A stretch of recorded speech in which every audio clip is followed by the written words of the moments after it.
तोर कंचन कस काया मोला भागे रे,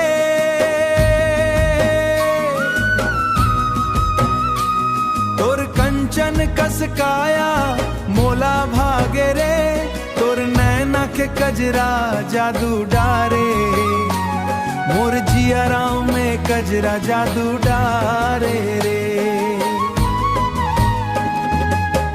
जियरा मत समा तहा छागे रे, दिल के धड़कन मां तहा छागे रे।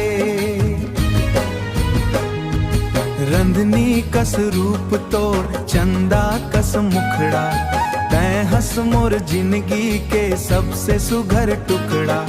जब ले देखे हों तो सबसे सुघर टुकड़ा, तै हंस मोर जिंदगी के सबसे सुघर टुकड़ा। जब ले देखे हों तोला नींद उड़ गे है, मोर माया के रास्ता तोर कोती मुड़ गे है।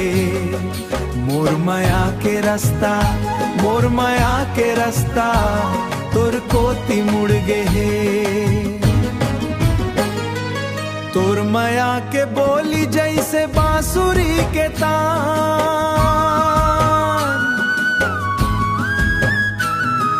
सुन के तोला गोरी जुड़वागे मोर प्राण।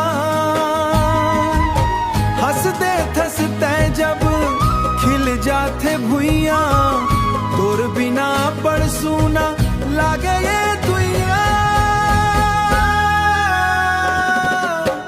तोर बिना पड़ सुना लागे ये दुनिया, तोर बिना बगे ये दुनिया।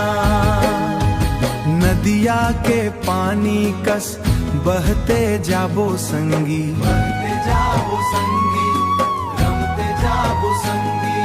सातों जन्म के ये नाता कभू न टूटे, मौत हुआ जाही तै हाथ झन छूटे।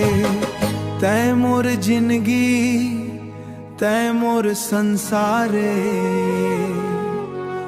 तोरे ले शुरू तोरे म खत्म मोर माया रे।